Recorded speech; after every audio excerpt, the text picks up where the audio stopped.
304 metre நீளமும் 40 metre அகலமும் கொண்ட மிக நீளமான சரக்கு கப்பலை கையாண்டு தூத்துக்குடி வ.உ.சி. துறைமுகம் வரலாற்று சாதனை படைத்துள்ளது. பனமா நாட்டில் உள்ள கொலோன் துறைமுகத்திலிருந்து மைக்கேலா என்ற சரக்கு கப்பல் தூத்துக்குடி வ.உ.சி. துறைமுகத்திற்கு வந்தது. இந்த கப்பல் 304 மீட்டர் நீளமும் 40 மீட்டர் அகலமும் கொண்டது. 6724 சரக்கு பெட்டகங்களை கையாளும் திறன் கொண்ட இந்த கப்பலில் வந்த 3977 சரக்கு பெட்டகங்கள் கையாளப்பட்டன. இதில் 2676 பெட்டகங்கள் இறக்குமதி செய்யப்பட்டன.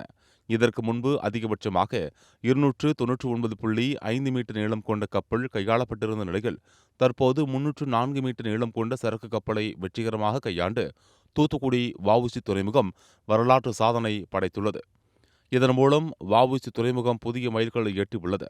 இதுகுறித்து பேசிய வ.உ.சி. துறைமுகத்தின் தலைவர் சுஷாந்த் குமார் புரோஹித், நடப்பு நிதியாண்டில் நவம்பர் மாதம் வரை துறைமுகம் 5,62,928 சரக்கு பெட்டகங்களை கையாண்டுள்ளது என்றும், இது கடந்த ஆண்டுடன் ஒப்பிடும்போது 8.06 விழுக்காடு அதிகம் என்றும் தெரிவித்தார். வெளி துறைமுக திட்டம் தென் இந்தியாவுக்கான முக்கிய கடல் வர்த்தக நுழைவாயிலாக வ.உ.சி. துறைமுகத்தை வலுப்படுத்தும் என்றும் அவர் கூறினார்.